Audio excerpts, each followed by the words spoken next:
ভগবানের ধ্যান কিভাবে করবেন বা কিভাবে ধ্যান করলে ভগবান খুশি হন ভগবান শ্রীকৃষ্ণ এ বিষয়ে কি বলেছেন দেখুন। একদিন এক ভক্ত কৃষ্ণকে জিজ্ঞাসা করল, হে শ্রীকৃষ্ণ, ভগবানের ধ্যান কিভাবে করব? শ্রীকৃষ্ণ মৃদু হেসে বললেন, মনকে শান্ত করো, বাইরের জগৎ নয়, নিজের অন্তরে তাকাও, নিজের মধ্যেই ডুবে যাও।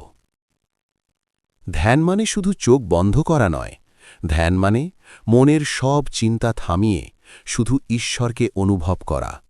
শ্রীকৃষ্ণ বলেছেন, যে ভক্ত একাগ্র মনে প্রেম, ভক্তি ও বিশ্বাস নিয়ে আমাকে স্মরণ করে, আমি তার হৃদয়ে নিজেই প্রকাশিত হই।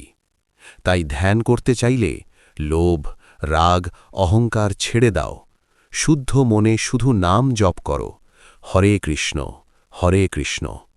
মনে রাখবেন, ভগবান দূরে নন, তিনি আপনার হৃদয়ের মধ্যেই আছেন।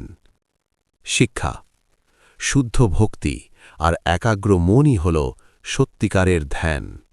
জয় শ্রীকৃষ্ণ। বন্ধুরা, সত্যিকারের সনাতনী হিন্দুদের কাছে আমার বিনীত অনুরোধ, আপনারা এই ধরনের আধ্যাত্মিক সনাতনী ভিডিওগুলো বেশি বেশি করে লাইক, শেয়ার, কমেন্ট করতে থাকুন আমাদের নিজের ধর্ম রক্ষার্থে।